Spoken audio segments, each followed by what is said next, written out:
bahwasanya kita hidup di dunia ini, Bapak Ibu, alangkah ruginya, alangkah celakanya ketika kita kada meminandui, kita kada mengenal asal mula kejadian diri. Karena bagi mereka yang mampu ma'rifah, mengenal hakikat rahasia yang ada di dalam diri, mereka itulah yang diangkat derajatnya oleh Allah Subhanahu wa Ta'ala. Mereka yang diselamatkan dari kobaran api neraka.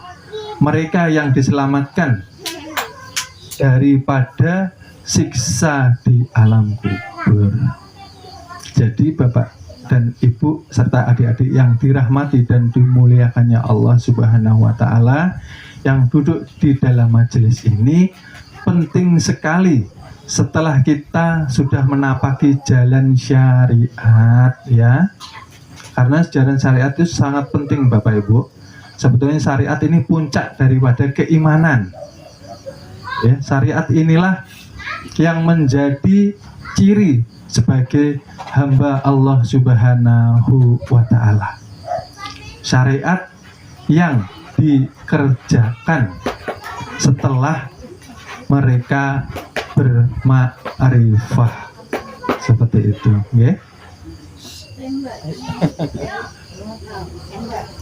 Jadi setelah kita mengkaji bab daripada syariat Allah, ada baiknya lalu kita kembali mendalami kajian syariat supaya lebih dekat dengan Allah Subhanahu wa Ta'ala melalui jalan penyucian diri. Karena syariat berdiri tegak menjalankan ibadah tanpa kebersihan hati, tanpa kebersihan kolbu, maka ibadah kita yang syariat tadi, walaupun selama 70 tahun lamanya, Bapak Ibu, okay, tidak pernah absen dari masjid umpamanya, okay. Setiap hari, okay, kita sholat itu berjamaah.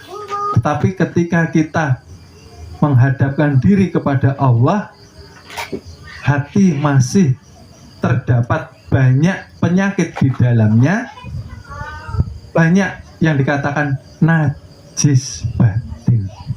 Najis itu kotoran yang tersembunyi.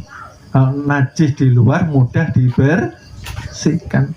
Kalau najis yang ada di dalam kolbu ini, Bapak Ibu, yang bahaya.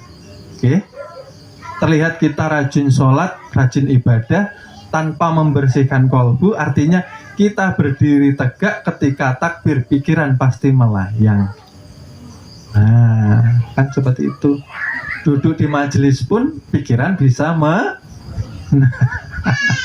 pikiran bisa gentayangan, tubuhnya di majelis. Nah, pikirannya mungkin ya di dapur, tadi lupa matikan kompor kan. Itu tanda bahwa kolbu kita harus masih banyak untuk dibersihkan, dibasuh dengan zikir. Nah, ini karena perlu kita pegang ilmunya, Bapak Ibu, nggih. Karena orang yang dikatakan sombong, mereka tidak mendapatkan hidayah. Apa yang dikatakan sombong? Mereka yang menolak nasihat kebenaran, bahwa sebenar-benarnya ibadah harus dilengkapi dengan 4 kaidah. Setelah mampu menegakkan syariat, ilmunya benar, harus dibersihkan kolbunya ketika menghadap Tuhan dengan zikir melalui jalan tarekat atau tarekah. Nah, tarekat yang kita jalani di majelis ini ialah tarekat Allah, karena miliknya Allah. Ya, setelah hati bersih pun kita harus menyelam lebih dalam lagi. supaya kita mampu melihat hakikat apa yang kita jalani ketika kita beribadah kepada Allah Subhanahu wa Ta'ala. Karena mustahil bisa khusyuk ketika kita ibadah kada kenal kita sama Tuhannya, kada kenal pada nang diibadahi, kada pinandu. Nah, ini akhirnya menyembah nama. Lalu ketika sholat, ketika syahadat, nah, lalu digerak-gerakkan alif lam ha, alif lam ha. Nah, oke, seperti itu. Ketika seperti ini kan Bapak Ibu pasti pernah melihat orang yang digerakkan seperti ini. Oke, jadi di sini perlu kita dalami siapa yang ampunya nama alif lam ha itu sendiri, supaya kita mampu membawa diri berpulang ke rahmatullah, awal dari suci kembali pada fitrahnya, bersih dan suci.